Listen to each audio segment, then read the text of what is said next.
You know, Prague gets a lot of tourists. A lot of tourists. And most of them hang out in the Old Town. But they're really just looking at the main things. Most people are here for 2 or 3 days.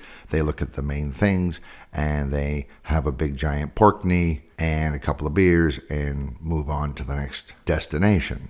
Those of us who live here frequently avoid the center and Old Town because it's full of tourists. However, this is a little bit of a shame. Old Town is not only the second oldest part of the city, strangely enough, despite its name, it's also very dense and just full of history, legends, ghost stories, and interesting tales.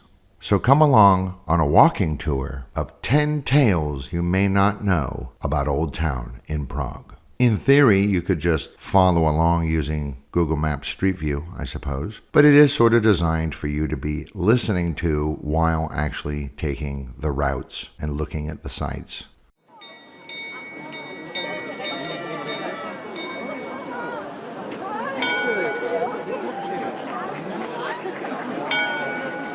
A city is much more than just a collection of buildings. It's a location, it's a history, it's a culture, it's ideas and ideals, and a city is also, most importantly, the people in it.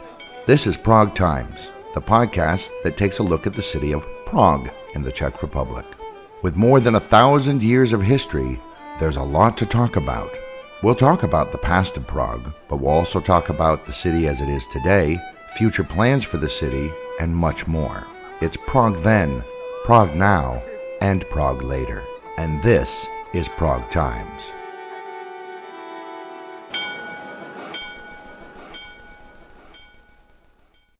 You're going to start on Mariánské náměstí, right in front of the main library. So if you're not there yet, pause this and go there. Inside the main library, there's an interesting artwork called Idiom by the Slovak artist Matej Kren.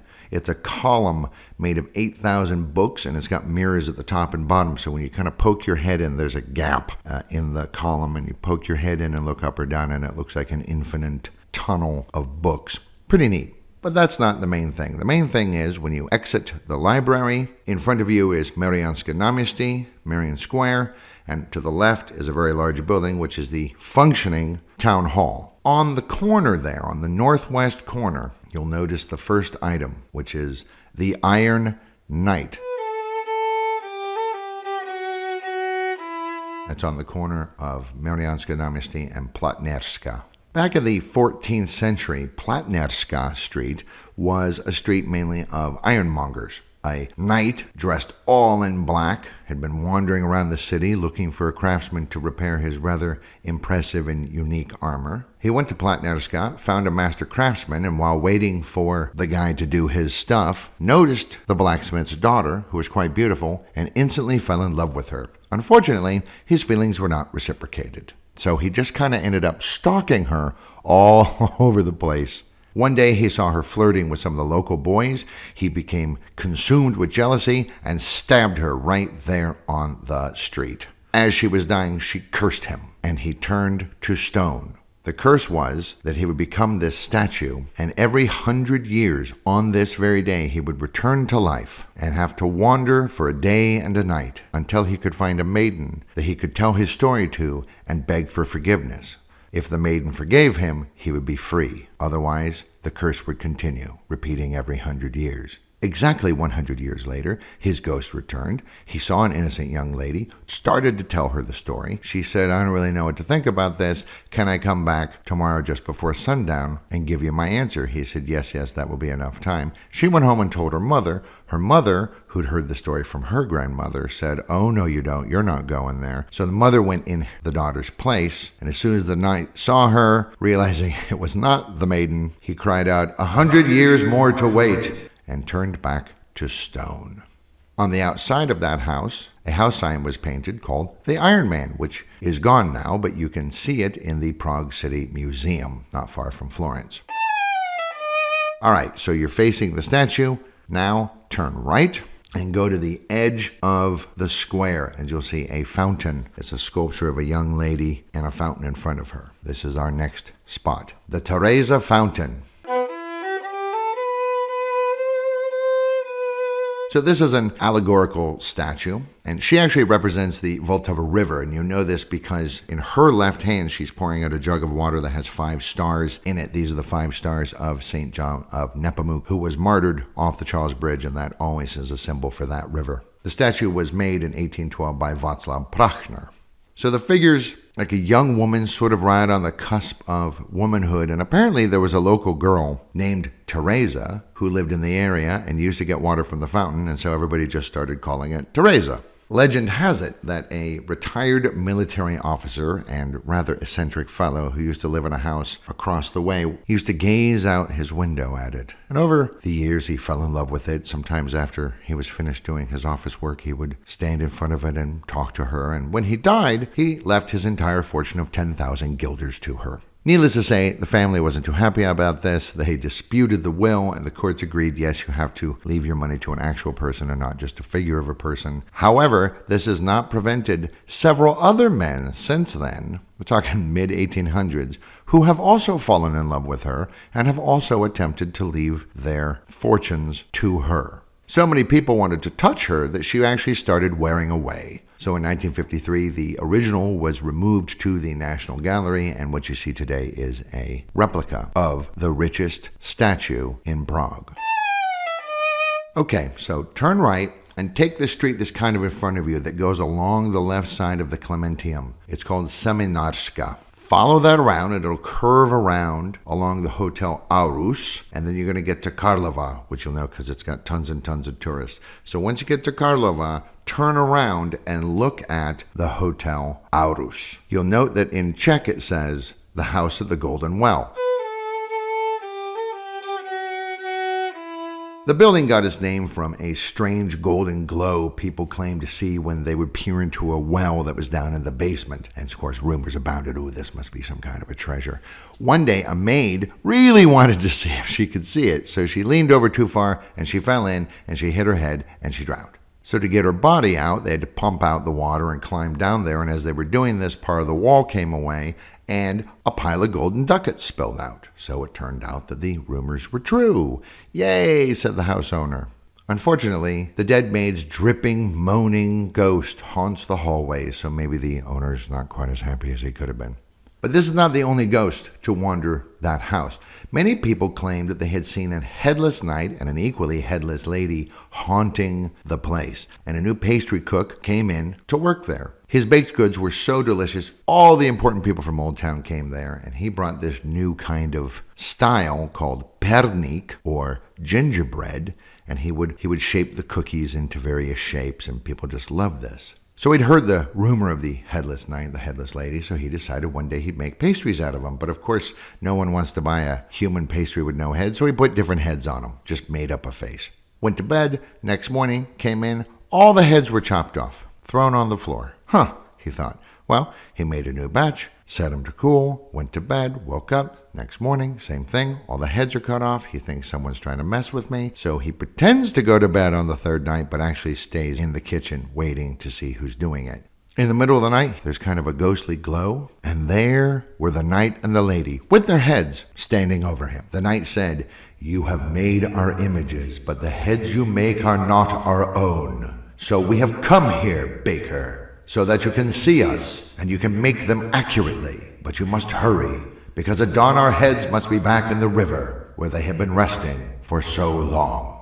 Okay, fair enough, he says. So why not? So he spends the rest of that night making the heads. As the first batch comes out, the knight looked at them and was pleased. "It's a good thing that you got it right," he said. "If you'd done a bad job, we would have taken your own head as punishment for trying to profit from our misfortune. But now you have restored us, and we are free." And he tells the baker what happened to them is they had come there, and it was an inn way back when, spent the night, but a robber had attacked them, killed them, dragged their bodies to the cellar, chopped their heads off, and thrown the heads in the river. What the robber didn't find was any money, which was hidden inside their clothes. Kind of lazy of him to not check. So the money is still down there with their headless corpses. And they had quite a bit because they'd been planning to elope. So the knight tells the baker if he digs the bodies up and reburies them in consecrated ground in a proper cemetery, he can have the gold. The next day, part of the stairs to the cellar collapsed. tearing away part of the wall, and there were the bodies with the gold. And now he was a rich man. This is an unusual Czech legend because it has a happy ending. All right, now turn around, walk down Karlova to the red building you can see just up on the corner there with the gold snake sign. At the Golden Snake. This is at Liliová 17. So here on the corner of Karlova and Liliová, once stood the very first coffee house in all of Prague. The building originally was built in 1419 by two goldsmiths and had a very famous tavern. It was renamed at the Golden Snake around 1700 when the tavern was replaced by a pharmacy, because, the snake. In 1714, an Armenian merchant named Deodatus Diomanus started selling a new exotic drink from the East, coffee, from a cart right there at the corner. It eventually became a cafe, and it was a big artists' cafe, including members of the Holar Art Association, the painter Jan Slavíček, writers such as Otakar Nejedli, students from the Academy of Fine Arts, and so on. So this is one of the big literary cafes of the time, and the first place to sell coffee in Prague. So now go left down Liliová, follow it down until a little bit down you'll find a narrow street on your left called Řetězová. Go left on that. It's quite narrow. You'll come out into a wider place. Look to the left, and you'll see a pale building with a red door and the courtyard next to it. We get to the palace and the cellar.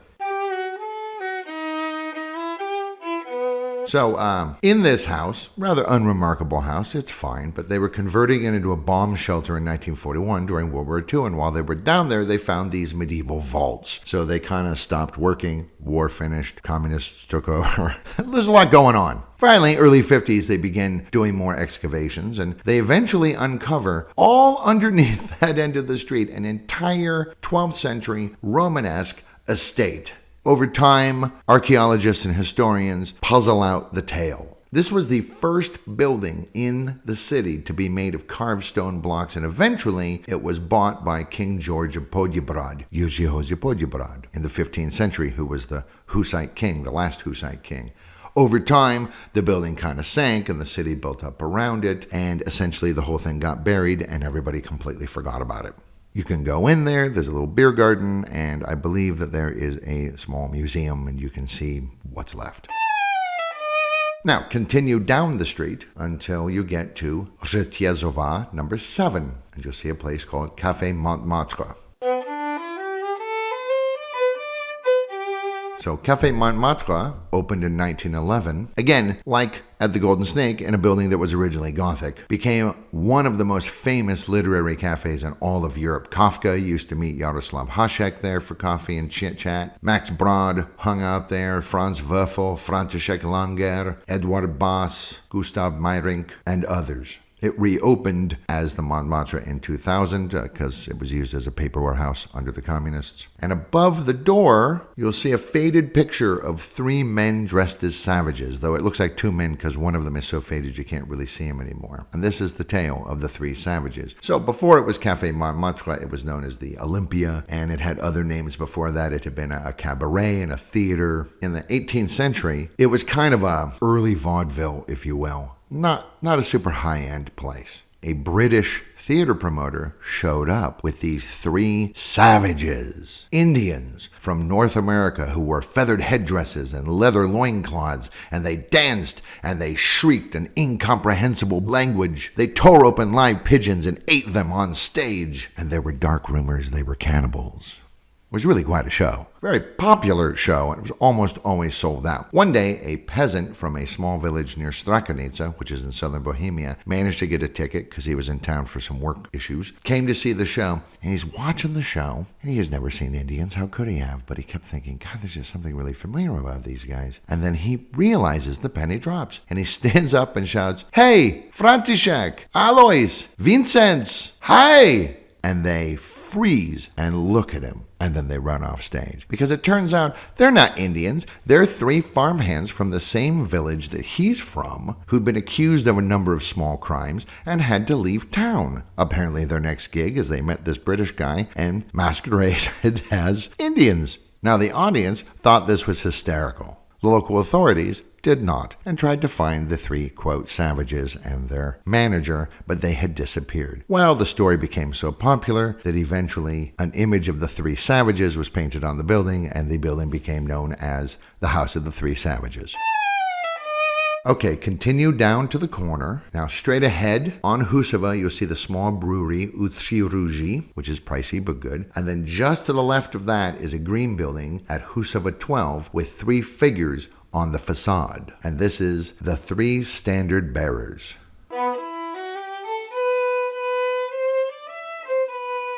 Now, this used to be known as the House of the Three Angels. So the story goes, three soldiers, all from different regiments, ended up sharing a room here. This was a lodging house. And they knew they were all going to be shipped out soon, and they were going to be going to different places, and they might not see each other for a long time. So they went to a nearby pub, maybe Rytířská right next door, and they sang and drank all night long and promised to meet up once the war was over. One of them kind of realized, hey, man, we need to make sure that we don't get killed out there, because if one of us died, the other two would be really, really sad. Second one says, but how will we know if one of us dies? The third one says, then they have to come back here as a ghost and tell the others what happened, so they won't worry.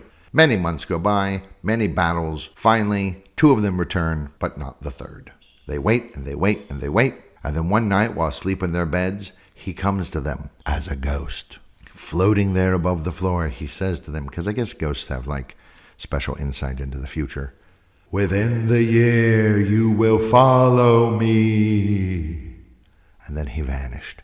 So these two immediately changed their ways to try and prove the ghost wrong. They stopped drinking, both quit the military, one joined a nearby monastery, the other one joined the Church of Our Lady of the Snows. But it was all for nothing. They both had died before the year had passed. This is a story that reinforces two Czech sayings. A promise is a promise, and you can't escape your fate. Again, a very famous story, and in the 19th century, a local artist painted the three famous figures on the facade.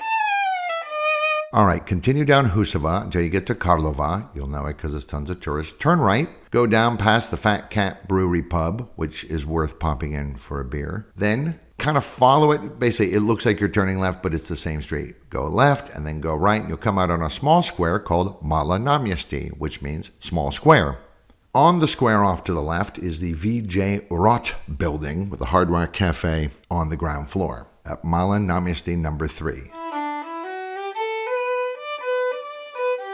So it used to be known as Urota, after the Urota ironmonger shop that was once here. You're really not very far from Platnéřská, where the Stone Knight or Iron Knight was. So this whole area was very industrious way back when. It's got cellars dating all the way back to the 12th century. And it was interestingly in that building that the first translation of the Bible into the Czech language took place, is in that building. But here's the legend. At the Three White Roses. The Roses are the three sisters who once lived here. Their parents died and left them quite a bit of money, but because they'd grown up kind of spoiled and kind of indulged, they didn't really know what to do with it, and they became rather haughty and vain and somewhat vapid. All they could think about was marrying some rich prince from a far-off land who would take them away for an exotic, adventurous life. One day, a handsome prince from far away came and courted the eldest sister. He enticed her with his tales of beautiful palaces across the sea and all the jewels he would give her. She gathered her fine clothes and jewels and her share of the money, and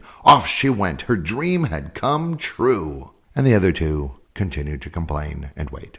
After some time, a very attractive duke from another far-off land came and courted the middle sister, and she also left for a life of luxury, taking her share of the fortune. A short while later, an English nobleman showed up and courted the youngest and last remaining sister, and she left with him, taking the last of the family's wealth with her.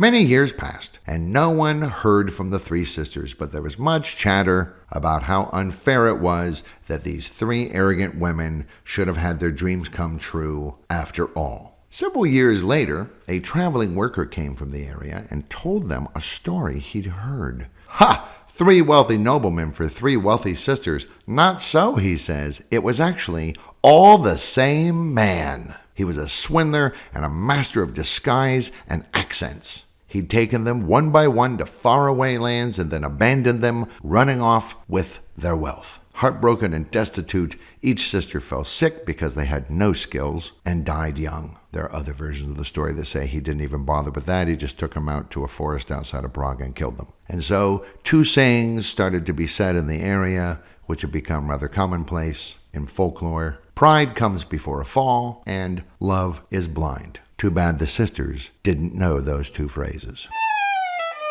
Okay, so now turn around and head off towards the right to Old Town Square. Just about where the clock is, the astronomical clock on the left, look on the right for a small but crowded street called Malé. There's a Starbucks there, so it should be easy to see. Go down past that, past the Sex Machines Museum, and then take the very first left, which is Kožná, and at Kožná number 1, stop, and you will see At the 2 Golden Bears.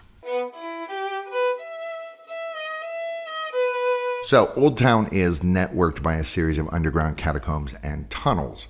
In the Middle Ages, what's now Kožná Street used to be one of the most crime-riddled streets in the whole city, right? I mean, people say, don't you wish you lived back then?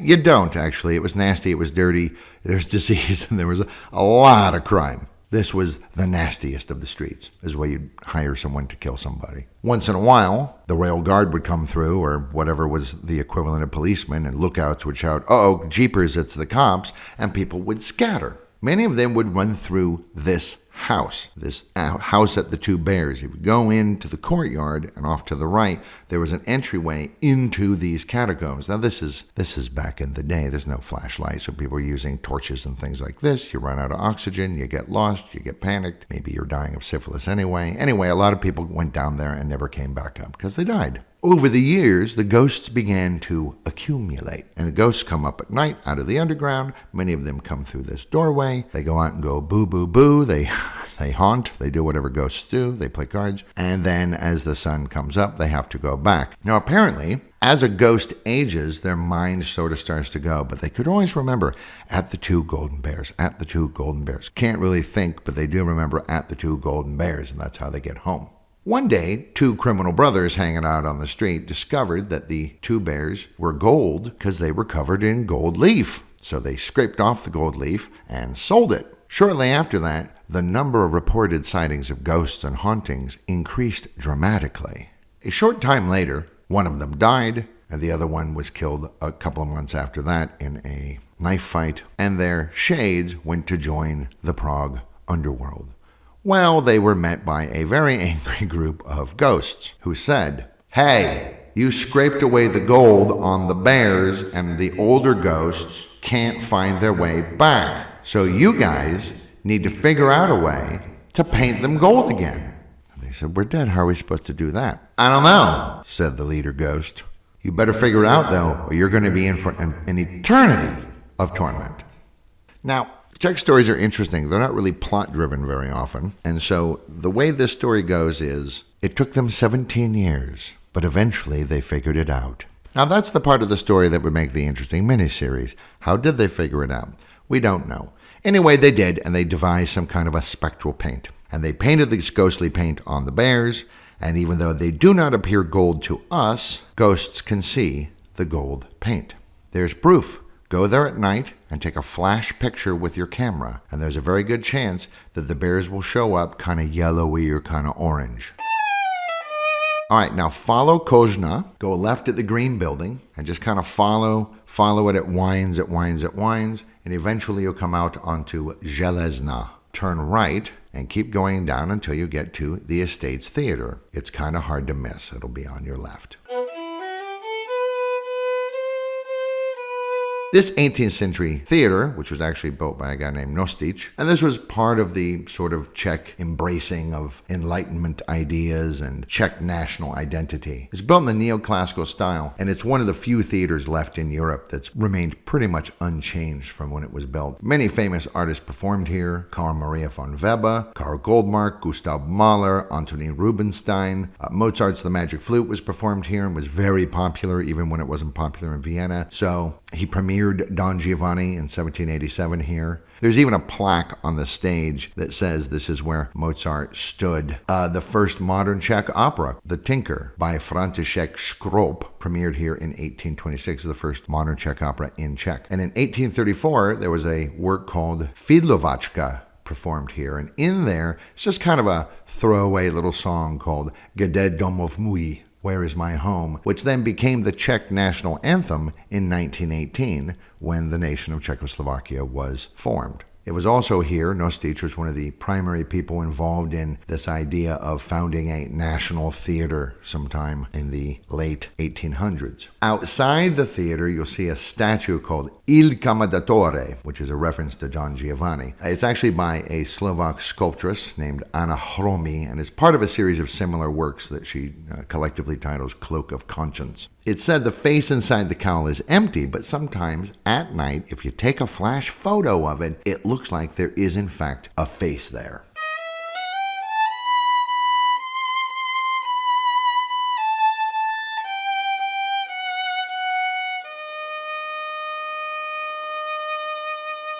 And that's where we're going to stop. Check the description for links, including map reference points. I hope at least one of these stories was new to you. And don't forget that Old Town in Prague is pretty cool, and it's worth checking out, even if you're a lifelong resident.